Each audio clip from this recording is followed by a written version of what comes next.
Hi guys, আসসালামু আলাইকুম। আমি এই মুহূর্তে বগুড়া মহাস্থানগড়ের সামনে দাঁড়িয়ে আছি। আমার পিছনেই সেই কাঙ্ক্ষিত মহাস্থানগড় বেহুলা লক্ষিন্দরের যে বাসরঘর হয়েছিল সেই এতে সামনেই দাঁড়িয়ে আছি।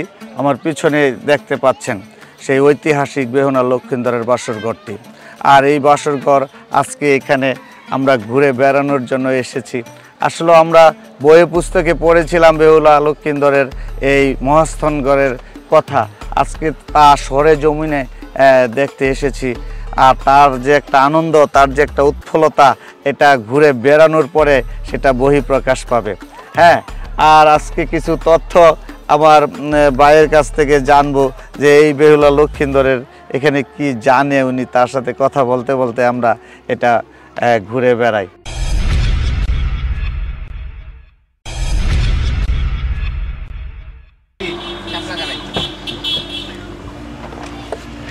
এই যে আমরা এখন মহাস্থান জাদুঘরকে বিদায় জানিয়ে চলে যাব বেহুলা লক্ষিন্দর বাসর ঘরে।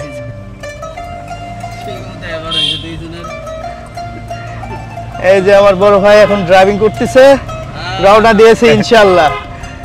আমরা কিছুক্ষণের মধ্যে ইনশাআল্লাহ সেই বিখ্যাত প্রেম কাহিনীর আরো দুইজন বড় ভাই পিছনে আছে, বাসর ঘরে যাব। আমরা এই যে রওনা দিয়েছি বেহুলা লক্ষিন্দর বাসর ঘরের মহাস্থান ঘরের পিছন রাস্তা দিয়ে চলে যাচ্ছি আমরা সেই যে প্রাচীর যে পথ, মানে সীমানা বেষ্টিত যে ওই পথ তারা তৈরি করেছিল, সেই পথের দাঁড় দিয়ে যাচ্ছি, সাইড দিয়ে যাচ্ছি।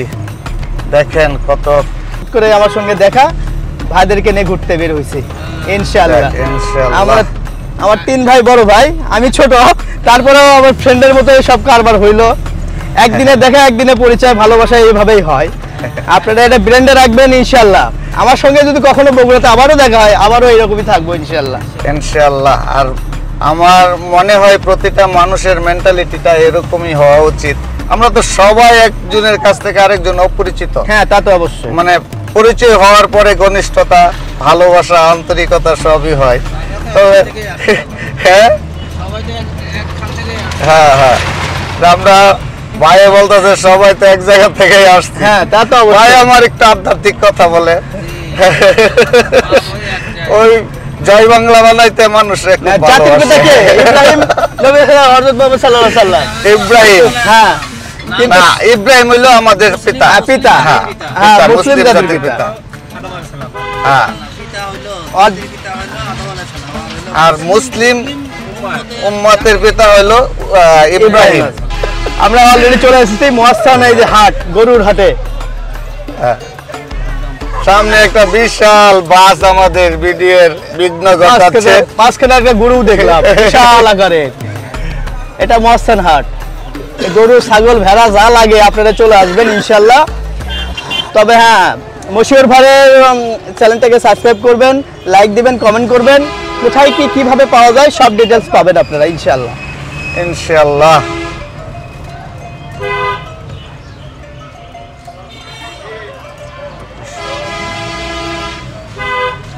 আমরা এখন মহাস্থান গড়ে যাওয়ার রোডে আছি।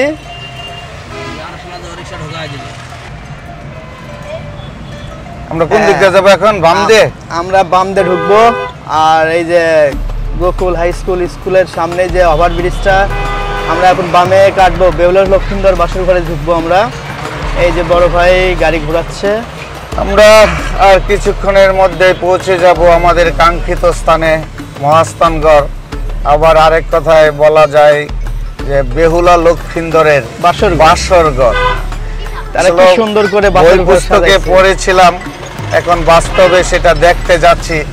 এটার যে একটা কিউরিসিটি, এটা আসলে অনেক মানে ভালো লাগতেছে যে আজকে পড়েছি যে এই জিনিস, সেটা নিজ চোখে দেখতে যাচ্ছি।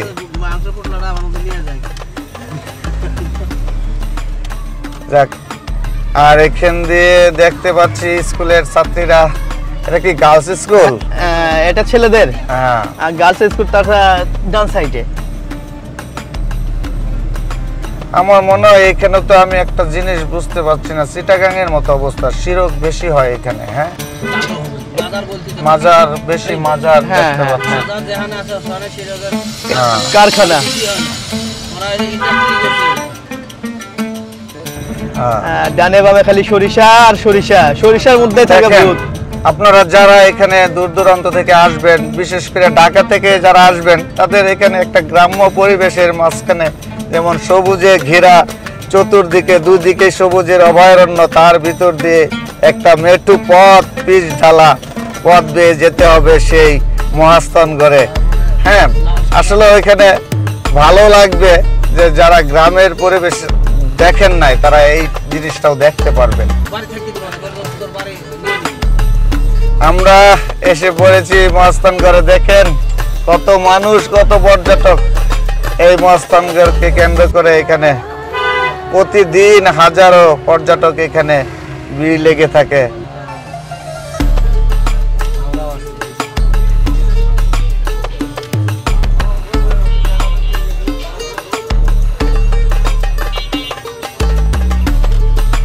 আমরা অলরেডি বেহুলা লক্ষিন্দর বাসর ঘরেতে ঢুকে পড়ছি।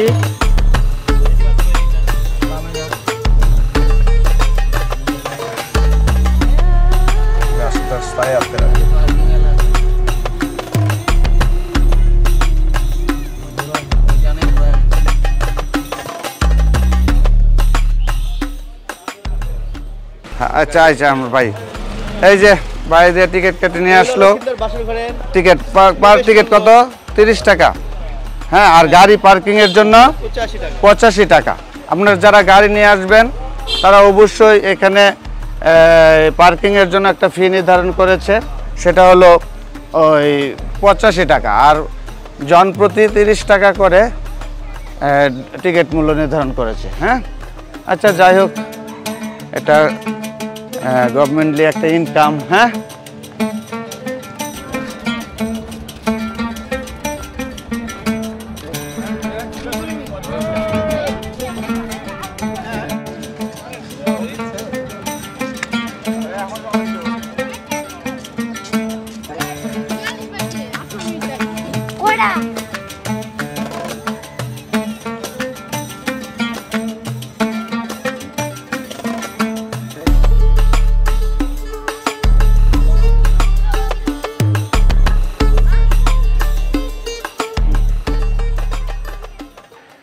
হাই গাইস, আসসালামু আলাইকুম। আমি এই মুহূর্তে বগুড়া মহাস্থানগড়ের সামনে দাঁড়িয়ে আছি। আমার পিছনেই সেই কাঙ্ক্ষিত মহাস্থানগড় বেহুলা লক্ষিন্দরের যে বাসরঘর হয়েছিল, সেই এতে সামনেই দাঁড়িয়ে আছি। আমার পিছনে দেখতে পাচ্ছেন সেই ঐতিহাসিক বেহুলা লক্ষিন্দরের বাসরঘরটি। আর এই বাসরঘর আজকে এখানে আমরা ঘুরে বেড়ানোর জন্য এসেছি। আসলে আমরা বইয়ে পুস্তকে পড়েছিলাম বেহুলা লক্ষিন্দরের এই মহাস্থানগড়ের কথা, আজকে তা সরে জমিনে দেখতে এসেছি। আর তার যে একটা আনন্দ, তার যে একটা উৎফুল্লতা, এটা ঘুরে বেড়ানোর পরে সেটা বহিঃপ্রকাশ পাবে। হ্যাঁ, আর আজকে কিছু তথ্য আমার ভাইয়ের কাছ থেকে জানবো যে এই বেহুলা লক্ষিন্দরের এখানে কি জানে উনি, তার সাথে কথা বলতে বলতে আমরা এটা ঘুরে বেড়াই। হ্যাঁ, কেমন হয়? চলেন। রুবেল ভাই, রোমান ভাই, আমরা প্রথমে চতুর্দিকে একটু ঘুরি, তারপরে উপরে যাই। হ্যাঁ, আসলে এই দেখতে পাচ্ছেন সেই ঐতিহাসিক বেহুলা লক্ষিন্দরের বাসরঘরের বাহিরের অবস্থা। অসংখ্য পর্যটক প্রতিদিন ভিড় করে থাকে সকাল থেকে 5টা পর্যন্ত। দেখেন কি, আসলে কি বলবো, যে তখনকার যুগে এইসব কিভাবে তাদের প্ল্যানে আসলো, কিভাবে মাথায় আসলো। হ্যাঁ হ্যাঁ, যে এক আমার ভাই আমাদের সাথে অনেক পরিশ্রম করতেছে, আমাদের সাথে সময় দিচ্ছে, ঘুরে বেড়াচ্ছে। আমরা এটা চতুর্দিকেই ঘুরবো ভাই। হ্যাঁ, চলেন একটু দেখাই। এত দূর থেকে আসছি আমার প্রিয় ভাইদেরকে দেখানোর জন্য, সবারকে দেখানোর জন্য আমরা একটু হাঁটতে পারবো না? হ্যাঁ, অবশ্যই অবশ্যই অবশ্যই। আর এটা না দেখলেও তো অপূর্ণ থাকবে। এখানে আসলাম, পুরা চতুর্দিকে ঘুরে বেড়ালাম না, তা কি হয়? আপনারা অবশ্যই আমার এই ভিডিও যে যেখান থেকেই দেখবেন, অবশ্যই বগুড়া মহাস্থানগড় পরিদর্শন করবেন, ঘুরে বেড়াবেন। এখানে 2টা তাল গাছ আছে, খেয়াল করেন।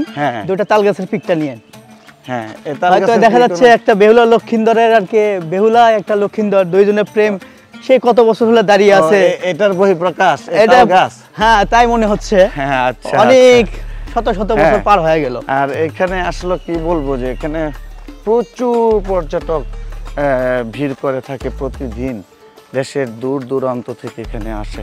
আর আপনারা যারা ঢাকা থেকে আসবেন, তারা বগুড়া থেকে নেমে বগুড়া নেমে তারপরে এখানে আসতে হবে। আর যারা বগুড়া দেশের যে কোনো প্রান্ত থেকে আসেন না কেন, আপনাকে বগুড়াতেই নামতে হবে। তারপরে ওইখান থেকে সিএনজি আর নিজস্ব যান থাকলে সে যান নিয়েও আসতে পারবেন, যে এখানে পার্কিংয়ের কোনো সমস্যা নেই। গাড়ি পার্কিংয়েরও সুব্যবস্থা রয়েছে, যারা গাড়ি নিয়ে আসবেন। আর যারা বাসে করে ট্রেনে করে আসবেন, তারা অবশ্যই বগুড়া থেকে এখানে আসতে হবে। এই জায়গাটার নাম জানি কি? এটা হলো মের মের। মের। আচ্ছা, বলেন তো ভাই, এখানে অ্যাড্রেসটা সঠিকভাবে, যেখানে আসার হ্যাঁ, যারা দূর দূরান্ত থেকে আসবেন তাদেরকে আমি জানাচ্ছি, প্রথমে বগুড়া শহরে প্রাণকেন্দ্রীয় সাতমাথায় আসবেন। ওখান থেকে আপনি হয় সিএনজি পাইবেন বা অটো পাইবেন। ডাইরেক্ট বলবেন যে আমি বেহুলা লক্ষিন্দর বাসর ঘরে যাব। আর তাহলে আপনারা এটা করতে পারেন, মাটিডালি বিমান মোড়ে আসতে পারেন, আপনি ভাড়া নেবে 10 টাকা। আর ওখান থেকে আবার বলবেন যে গোকুল স্ট্যান্ডে নামবো, ওখান থেকে নেবে 15 টাকা বা 20 টাকা নিল, সমস্যা নাই। তারপরে ওখানে আবার স্ট্যান্ডে নামে, এখান থেকে এইটুকু 5 টাকাও নেবে, 10 টাকাও নেবে। এখানে আসে ঘুরে যাবেন, ইনশাল্লাহ আপনাদের ভালো লাগবে, বিনোদন ভালো হবে। আর আমার চোখে যে পরিবেশটা অনেক সুন্দর, হ্যাঁ, অনেক সুন্দর, যে ভালো লাগার মতো একটা পরিবেশ। যে আমরা একটু আগে যে মিউজিয়াম থেকে এখানে আসলাম, সেই মিউজিয়ামের ভিতরটা অনেক ভালো লেগেছিল। হ্যাঁ হ্যাঁ যে অনেক ভালো, মানে কি সেখানে যে ফুল অমায়িক। দিয়ে যে লনগুলো তৈরি করেছে, সেইগুলো সবগুলো দৃষ্টিনন্দন নন্দিত ছিল। তাহলে আর ভাই আমরা ওই দিক দিয়ে উপরে উঠি, এদিক দিয়ে সোজা হবে, এই দিক দিয়ে উপরে এদিক উঠবো। দিয়ে, হ্যাঁ, সহজ হবে। আচ্ছা, আমরা এই পথ দিয়ে এখন উপরে উঠব। এই যে রুবেল ভাই, এদিক দিয়ে উঠি। হ্যাঁ ভাই, আমার নামটা শুধু বারবার ওই যে রোমান ভাই, রোমান ভাই। আসলে ঠিক আছে, দিস মাই এই যে- বিগ প্রবলেম। হ্যাঁ, সমস্যা নাই। নাম মনে থাকে না আমার। আচ্ছা, একটা চাইনিজ ট্যাবলেট খাওয়ালে মনে থাকবে, সমস্যা নেই। আসলে এটা আমি যার সাথে আমার নতুন ইন্ট্রোডিউস হয়, হ্যাঁ। তার এই দুর্বলতাটা আমি তার কাছে প্রকাশ করি, যে আমার ভাই কিছুক্ষণ সময় লাগবে, আমার নাম মনে থাকে না। হবে হবে ইনশাল্লাহ। এই যে ভাইটা আমরা আমার খুব দেখেন কষ্ট করে উঠলো, কিভাবে উপরে উঠতেছি। জগিং করতেছি, জগিং। হ্যাঁ হ্যাঁ, এই দেখেন, আমরা বেহুলা লক্ষিন্দরের বাসর ঘর দেখতে যাচ্ছি এখন, এই উচ্চতায়। আর এখানে আসলে এই পিলারগুলোর এই খুব মানে কি ভাই? এই খুব মানেই হলো, কি আর এটা বলি, কি করতে এখানে এইভাবে কি এই স্ট্রাকচার কি কারণে হয়েছে? সেই রাজার আমলে কতই না দাসী ছিল, হ্যাঁ, কতই না যত্ন নিত। আর আমার তো ভাই যত্ন নেওয়ার কেউ নাই ভাই, বড় কষ্টে আছি। দেখেন আমার ভাই কি লোক, অলরেডি 2 বাচ্চার বাপ। ভাবি শুনলে আর বাসায় ঢুকতে দিব না। হ্যাঁ, দিব, সমস্যা নাই। আমার কেউ নাই। এই যে এসে পড়েছি কাঙ্ক্ষিত বেহুলা লক্ষিন্দরের সেই কুঠায়। দেখেন, এইখানেই বেহুলা লক্ষিন্দরের বাসর ঘর। আমি সেই বাসর ঘরে এখন নামতেছি। দেখেন, এখানে বিভিন্ন মানুষ বিভিন্ন লেখা লিখেছে যারা এখানে আসে। হ্যাঁ, এখানেই নাকি বেহুলা লক্ষিন্দরের বাসর ঘর ছিল। এখানেই না, এটার ভিতরে, আমরা সেটা বলতে সেটা- পারবো না। হ্যাঁ, এই জায়গার ভিতরেই। হ্যাঁ, এই জায়গার ভিতরে। যাক, সুবহানাল্লাহ। এটারও দেখার তৌফিক দান হলো, আল্লাহ দেখার তৌফিক দান করেছে, শুকরিয়া আল্লাহর আলহামদুলিল্লাহ, কাছে। আলহামদুলিল্লাহ। যে আসলো যে এই প্রত্নতান্ত্রিক যে ইগুলো আছে, স্থাপনাগুলো আছে, এগুলো আসলে আমরা না দেখলে এই ইতিহাস আমরা বুঝতে পারবো না।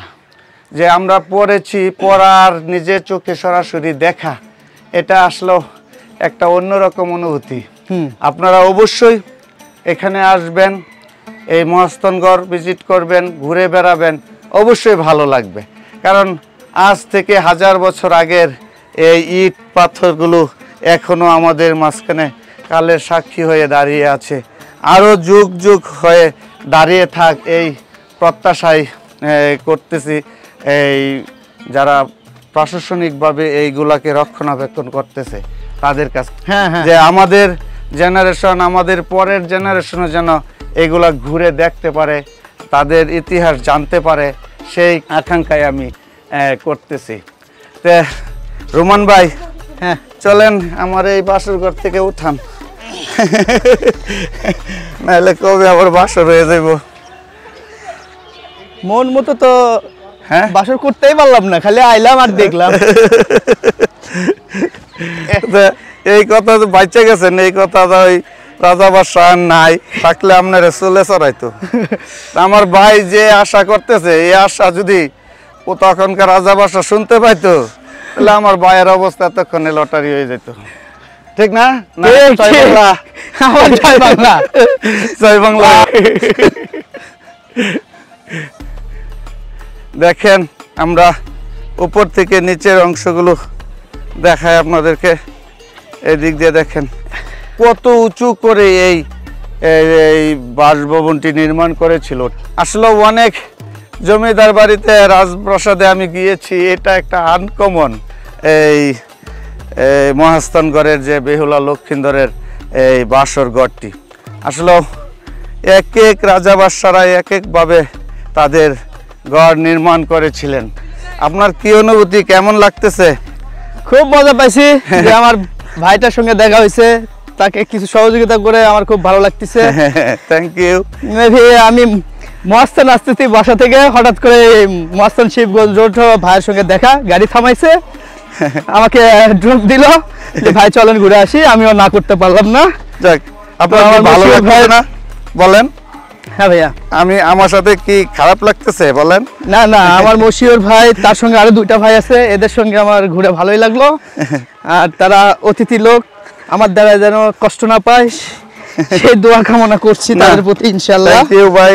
বগুড়া খুব ভালো লাগলো, যতটুকু সময় এখানে স্পেন্ড করেছি ওই সময়টুকু অনেক আনন্দময় মুহূর্ত হয়ে থাকবে আমার জীবনে, ইনশাআল্লাহ ইনশাআল্লাহ। সত্যি বলছি যে অনেক ভালো লাগলো, যদিও এটা একটা পাহাড়ের মতো দাঁড়িয়ে আছে, কিন্তু তারপরেও এখানে অনেক ইতিহাস লুকিয়ে আছে। আসলে এগুলা যারা সরজমিনে না আসবে তারা বুঝতে পারবে না। হ্যাঁ, এই ছোট ছোট ইট দিয়ে, 1000 কোটি ইট দিয়ে এখানে মনে হয় এটা নির্মাণ করেছিল তখন। আর দেখেন এখানেও বিভিন্ন ফুলের সমারোহ করে মনোরঞ্জিত করেছে এই জায়গাটুকু। অনেক ভালো লাগতেছে যে ফুল তো আসলে সৌন্দর্যের প্রতীক, যেখানেই থাকুক সেটাই সেই জায়গাটুকুই সৌন্দর্যমণ্ডিত হয়ে। মেয়ে বিশ্বাসঘাতকতা করতে পারে, কিন্তু আমার ফুল বিশ্বাসঘাতকতা করে না। আই লাভ ইউ ফুল, আই লাভ ইউ। আমার ভাই একটু ইমোশনাল হয়ে যাচ্ছে, আসলে বলতাম না, হঠাৎ করে মনে পড়ে গেল, আবেগ উৎফুল্লিত হচ্ছে। হ্যাঁ,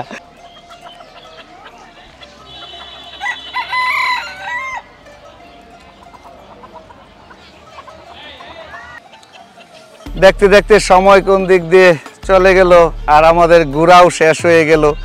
এখানে ঘুরে দেখলাম, অনেক ভালো লাগলো।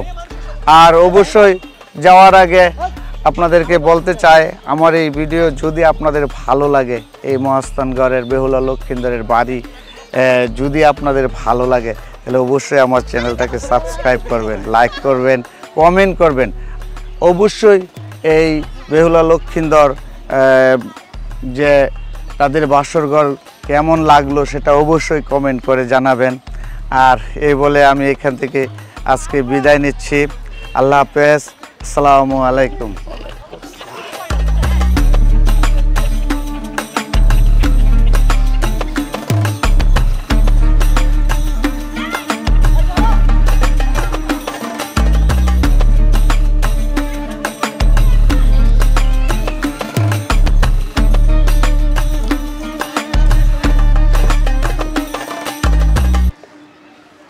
আল্লাহ হাফেজ ভাই। ওকে, আল্লাহ হাফেজ।